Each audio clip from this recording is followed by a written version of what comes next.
So you've got your incredible hero out on their adventure, but there's only one problem. They feel flat, or robotic, or not believable. So how do you fix this? Well, the answer might actually be a question. What does your hero want? And in this lesson, we're talking all about the want, including how it drives your whole story and how misunderstanding it can turn your epic story into an epic flop. This video is a lesson from a full free mega course on our website. If you're ready to supercharge your storytelling, click the link in the description and start your journey today. This video is also part of a series, so if you haven't watched the previous videos, there are links down below. The author Kurt Vonnegut, who wrote books like Slaughterhouse-Five and Breakfast of Champions, famously laid out 8 rules for writing. Rule number 3 says, every character should want something, even if it is only a glass of water. Let's start by defining what we mean when we say want. Your protag's want is something intangible that they dream of having, like fame, glory, or justice. It motivates their every action throughout your story. It comes from how they view the world, and it motivates them to go after their goal. So, with all that laid out, let's break it down. First, let's talk about the intangibility of the want. The want is not a physical thing, despite what the Vonnegut quote suggests. It's not a trophy or a relationship or a promotion. It is an idea. It is something like love. Love is not a physical thing, and yet we talk about it as if it is. The same goes for fame or success. Even a word like fortune, which is rooted in money, is still an idea because it is not physically defined. That's very important. The want cannot be physically defined. This is for a few reasons, the first of which is that the goal should be one of many ways to get that want. So if the want is fame, the goal could be winning a big competition, or performing in a big movie, or completing a big challenge on national television.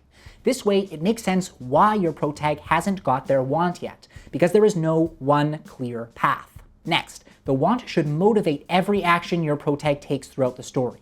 When they eventually decide on their goal, which we'll talk about in the next lesson, they're really just deciding on a strategy to get their want. So we're not exaggerating when we say it drives your whole story. Lastly, your want can be stated or shown, like how many musicals have an I want song in the first few numbers, but it doesn't need to be. Still, it should come from somewhere. It helps us understand your protag when we understand why they want what they want. Most of the time, your protag's want will be the thing they believe will make them happy. That's the easiest way to think about it. So, if their want is fortune, it's probably because they think fortune will make them happy. If any of your favorite stories have a protag with a clear want, or even a sneaky one, comment them down below. It doesn't hurt to show this in your story. Look at the first few minutes of 1988's Big. Protag Josh is told to take out the trash and go to bed early, and when he tries to impress a girl at a theme park, he's embarrassed by his parents and denied ride access for being too short. So when Josh wishes he were big, we understand his want of maturity is based on the belief that if he were big, his problems would be solved. Or, in other words, he would be happy. Also, here's a big note before continuing with the course. When we say a character wants something, that doesn't mean it is their want. If we're defining a character's want, we'll say something like, Josh's want is maturity. On the other hand, if we say Josh wants to impress a girl at the theme park, we're probably just talking about what a character is doing in a specific scene. So don't take it to mean that that's the character's overall want. Finally, let's talk about a common misunderstanding of the want. A lot of people mistakenly label something physical as the want when that would actually be the goal. It is crucial that you do not do this. The want is the reason behind the goal. Trying to make your protag go after a goal with no want is like trying to drive a car with no gas. The want is their motivation. It's what's driving them.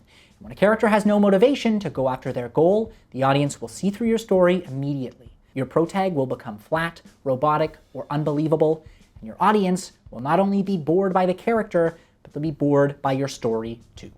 So, now that we have a good understanding of what the want is, why it matters, and why confusing it with the goal can be disastrous, let's spend the next lesson exploring the goal so we can see how your want will transform into your story. But if you want to get an even better understanding of the want, the extended version of this lesson is going to cover the second reason your want should be intangible, the secret to picking a powerful want, and we'll go through an in-depth example of the want in the classic 1991 thriller, The Silence of the Lambs. See you there.